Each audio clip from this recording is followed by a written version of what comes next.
நீலகிரி அதிமுக வேட்பாளர் தியாகராஜனை ஆதரித்து முதல்வர் எடப்பாடி பழனிசாமி வாக்கு சேகரிக்கிறார். அதனை நேரலையில் பார்க்கலாம். சரியா நிர்வாகம் இல்லாத காரணத்தினால மின் உற்பத்தி பாதிக்கப்பட்டு கடுமையான மின்வெட்டு தமிழகத்தில் இருந்தது.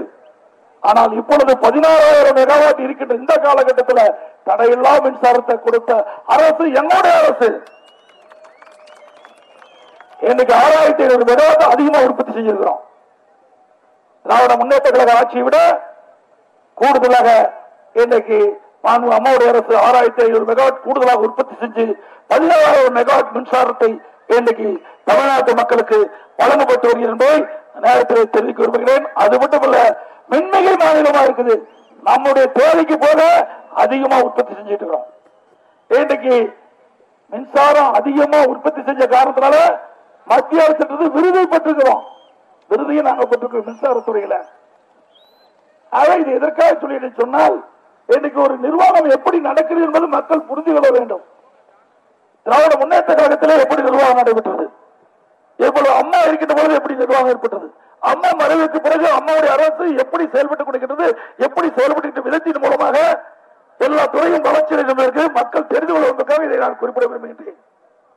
அதே போல வேளாண்மையிலும் இன்னைக்கு சிறந்து விளங்குகின்றது. இன்னைக்கு உணவு தானிய உற்பத்தியில இந்தியாவிலேயே அதிக உணவு தானிய உற்பத்தியை அதிகரித்து முதலிடத்தில் வைப்பதும் தமிழ்நாடு தான். அதுக்கு விருதை பெற்றதும் நம்முடைய அரசு கிறிஸ்தவமான விருதை பெற்றிருக்கிறது. அதேபோல மக்கள் நல்வாழ்வுத்துறை, சுகாதாரத்துறை, இன்றைக்கு இந்தியாவிலேயே சுகாதாரத்துறை சிறந்து விளங்குகின்ற மாநிலமாக தமிழ்நாடு இருக்குது. உறுப்பு மாற்று அறுவை சிகிச்சை அதுலயும் நாம தொடர்ந்து 3 மாநிலத்தில் முதலிடமா நாம் இருந்துட்டு இருக்கிறோம். 3 மாநிலத்தில் ஒண்ணு. இன்னும் சொல்ல போனா 2 கை இல்லாத ஒருவர், 2 கையும் கிடையாது ஒரு தொழிலாளிக்கு என்னை சந்தித்து மனு கொடுத்தார். அந்த மனுவில் அவர் குறிப்பிட்டிருந்தார், எனக்கு 2 கையும் பொருத்தி கொடுங்க அப்படின்னு அந்த மனுவில் கொடுத்திருந்தார். நான் அவரை கேட்டேன், இது சாத்தியமாப்பா, 2 கையும் இல்லாத கை எப்படி 2 கையும் பொறுத்துறது அப்படின்னு. இல்ல சார், எங்க ஊர்ல டாக்டர் எல்லாம் சொல்றாங்க, முதலமைச்சர் போய் இந்த மனு கொடுத்தா நிச்சயம் அந்த கையை பொருத்தலாம் அப்படின்னு சொன்னாங்க. நான் உடனே மக்கள் நல்வாழ்வுத்துறை அமைச்சரை கூப்பிட்டு இது சாத்தியமானு கேட்டேன். அவரு நான் போய் மருத்துவ அதிகாரிகள் எல்லாம் கலந்து பேசி நான் சொல்றேன். அப்ப நான் சொன்னேன், இது நடக்கும்னா சொல்லுங்க செய்யலாம், இல்லைன்னா ஏதாவது உயிருக்கு ஆபத்து, இந்த கையை பொறுத்துக்கிட்ட பொழுது உயிருக்கு ஆபத்து ஏற்பட்டு விட்டா அதை திமுக சாகாடிட்டு அதை அரசியல் பண்ணுவாங்க. அது நடக்குமா நடக்காதான்னு நீங்க கேட்டு சொல்றது. அவரும் மருத்துவா இருக்காரு. நம்முடைய மக்கள் நல்வாழ்வுத்துறை அமைச்சர் விஜயபாஸ்கர் மருத்துவா இருக்கிறதுனால அந்த மருத்துவ அதிகாரிகளை அழைத்து ஒரு டீம் அமைச்சு அவர்கள் கிட்ட சொன்னாங்க, நிச்சயம் பொறுத்துவாங்க அப்படின்னாங்க. 2 கையும் இல்லாதவர்களுக்கு இறந்தவர் உடையிலிருந்து 2 கையை வெட்டி எடுத்து கையை பொருத்தி 1.5 மாசத்துக்கு முன்னே என்ன கை கொடுத்துட்டு போனார். போன் பேசுறாரு, பந்து வர்றாரு. 20 நாளைக்கு முந்தி கல்யாணம் ஆகிட்டு இருக்கு. இந்தியாவிலேயே அரசு பொது மருத்துவமனையில் உறுப்பு மாற்று அறுவை சிகிச்சை மூலமாக 2 கையும் பொருத்தி வரலாற்று படுத்த அரசு என்னுடைய அரசு. இன்னைக்கு நம்முடைய மருத்துவர்கள் எந்த அளவுக்கு சிறந்து சேவை செய்ய என்பதற்கு இதுவே உதாரணம். இந்தியாவில் எங்கேயுமே கிடையாது. ஆனா இதையெல்லாம் எதற்காக சொல்ல, நிர்வாக திறமை. எதையும் முயற்சி எடுத்து அந்த முயற்சி வெற்றி பெற வேண்டும், மக்களுக்கு மருத்துவத்துறையின் மூலமாக சேவை புரிய வேண்டும் என்ற அடிப்படையில் இன்னைக்கு செய்யறோம். அது மட்டும் இல்லைங்க, இன்றைக்கு எல்லா மருத்துவமனையிலுமே நவீன கருவிகளை வாங்கி கொடுத்து தனியார் மருத்துவமனைக்கு இணையா அரசு மருத்துவமனை செயல்பட்டு இருக்குது. எனக்கு தனியார் மருத்துவர்கள் கூட பெரிய பெரிய ஆபரேஷன் பண்ண முடியாது. இருதய மாற்று அறுவை சிகிச்சை மதுரையில் பண்றோம். ஹார்ட் ஆபரேஷன் அரசாங்க ஆஸ்பத்திரியில், சிறுநீரக மாற்று அறுவை சிகிச்சை, இதெல்லாம் அரசாங்க மருத்துவமனை ஏழை எளிய மக்களுக்கு பயன்பட வேண்டும் இருக்காங்க. அம்மாவுடைய அரசு கொண்டு வந்த திட்டம். அதன் மூலமாக அங்காங்க இருக்கின்ற மாவட்ட மருத்துவமனை, அந்த மருத்துவமனைக்கெல்லாம் தேவையான மருத்துவ கருவிகளை வாங்கி கொடுத்து ஏழை எளிய மக்களுக்கு உயர்ந்த தர சிகிச்சை அளிக்க வேண்டும் என்ற அடிப்படையில் நாங்கள் செயல்பட்டுக் கொண்டிருக்கின்றோம். அதே போல இன்னைக்கு தொழிற்சாலைகள், இன்னைக்கு வேளாண்மை துறை சிறக்க வேண்டும், கல்வி சிறக்க வேண்டும், அதே வழியில் சுகாதாரமாக மக்கள் இருக்க வேண்டும். அதற்கு தேவையான அரசு இன்றைக்கு முக்கியத்துவம் கொடுத்து செயல்படுத்திக் கொண்டிருக்கின்றோம். தொழிற்சாலையும் அதிகமாக வர வேண்டும், அப்பொழுதுதான் படித்தவர்களுக்கு வேலைவாய்ப்பு கிடைக்கும். அதையும் எங்களுடைய அரசு செய்தது. 2019 ஜனவரி மாசம் சென்னையில தொழில் முதலீட்டாளர் மாநாட்டை நடத்தினோம். இந்தியாவில் இருக்கின்ற பல மாநிலத்திற்கின்ற தொழிலதிபர்கள் அந்த நிகழ்ச்சியை கலந்து கொண்டாங்க.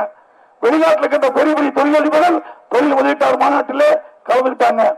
அந்த தொழில் முதலீட்டாளர் மாநாட்டில் 3,437 கோடி ரூபாய் தொழில் முதலீடு செய்ய முன்வந்து 304 திட்டங்களுக்கு புரிந்துணர்வு ஒப்பந்தம் போட்டுக்கிறாங்கன்னா அதுல இருந்து அரசு எப்படி செயல்பட்டு என்பதை எண்ணி பார்க்க வேண்டும். அது மட்டுமல்ல 304 தொழிற்சாலை தமிழகத்துக்கு வருகின்ற பொழுது 5 லட்சம் பேர் படித்த இளைஞர்களுக்கு நேரடி வேலைவாய்ப்பு, மறைமுகமா 5 லட்சம் பேருக்கு, ஆக 10 லட்சம் பேருக்கு வேலை வாய்ப்பு உருவாக்கி தந்த அரசு எங்களுடைய அரசு. ஸ்டாலின் சொல்றாரு என்ன செஞ்சாரு, இதெல்லாம் செஞ்சோமாப்பா, இதை சொல்லித்தான் நாங்க ஓட்டு கேட்கிறோம். ஆனா ஸ்டாலின் செஞ்சது சொல்லி ஓட்டு கேட்கிறாரா? கிடையவே கிடையாது. என் மேல குற்றம் சொல்லணும், அமைச்சர் மேல குற்றம் சொல்லணும், இதுதான் மக்களை சந்திச்சு சேர்த்துட்டு இருக்காங்க. ஆனா நாங்கள் என்னென்ன சாதனைகளை இந்த நாட்டு மக்களுக்கு செய்தோம், செய்ய போகிறோம் என்பதை நேரடியாக வாக்காளர் பெருமக்களை சந்தித்து பொதுமக்களை சந்தித்து எங்களுடைய நிலைப்பாட்டை சொல்லி வாக்குகளை சேகரிக்கிறோம். அவர் என்ன சொல்றாரு, உடனே என் மீது ஒரு பழி சுமத்துறாரு. தேடி தேடி பார்த்தாரு, ஒண்ணுமே கண்டுபிடிக்க முடியல, எந்த குறையுமே கண்டுபிடிக்க முடியல, ஆட்சியிலும் கண்டுபிடிக்க முடியல, கட்சி உடைக்கலாம் முயற்சி பண்ணால் அதுவும் நடக்கல. உடனே பார்த்தாரு, நம்ம கொடநாடு உங்க பகுதியில் இருக்கிற கொலை வழக்குல இந்த சைன் பண்ண வச்சு 2 பேர்த்தையும் கூப்பிட்டு முதலமைச்சர் மீது எப்படியாவது இந்த வழக்குல சம்பந்தப்படுத்தி பேசணும்னு வச்சு அவரை பேட்டி கொடுக்க சொல்லி அவர் பேட்டி கொடுத்தாங்க. பேட்டி கொடுத்தது தவறான பேட்டி சொல்லி நம்ம வழக்கு பதிவு செஞ்சு அவர் வந்து நீதிமன்றத்தில் ஆஜர்படுத்தப்பட்டோம். இந்த சைன் மனோஜ் 2 கூலிப்படை சேர்ந்தவங்கள நீதிமன்றத்தில் ஆஜர்படுத்துறதையும் ஸ்டாலின் உத்தரவின் பேர்ல திமுக வழக்கு போய் அந்த கூலிப்படையை சேர்ந்த அந்த குற்றவாளிக்கு ஆஜராகி வாதாடுறார். அடுத்தது அவர் ஜாமீன் கோர்றார். அந்த ஜாமீன் கொடுப்பதற்கு திராவிட முன்னேற்ற கழகத்தை சேர்ந்த நிர்வாகிகள் ஸ்டாலின் உத்தரவின் பேர்ல இந்த கொலை குற்றவாளிகளுக்கு ஜாமீன் கொடுக்க போறாங்க. திமுக நிர்வாகியா இருக்கிறாங்க. அதை போய் கொலை கொள்ளை குற்றத்தில் ஈடுபட்டவர்களுக்கு ஜாமீன் கொடுக்கிறாங்க. அவருக்கு இவருக்கு என்ன சம்பந்தம்? அதை சொல்லிக் கொடுத்து முதலமைச்சர் இந்த வழக்கிலே சம்பந்தப்படுத்தி பேச வேண்டும் என்று பேட்டி கொடுக்க வச்சு இன்னைக்கு இப்படி செயல்பாட்டில் ஈடுபட்டிருந்தார். அண்மையில ஒரு 25 நாளைக்கு முந்தி தொலைக்காட்சியில் எல்லா தொலைக்காட்சியிலும் பார்த்திருப்பீங்க. இந்த மனோஜும் இந்த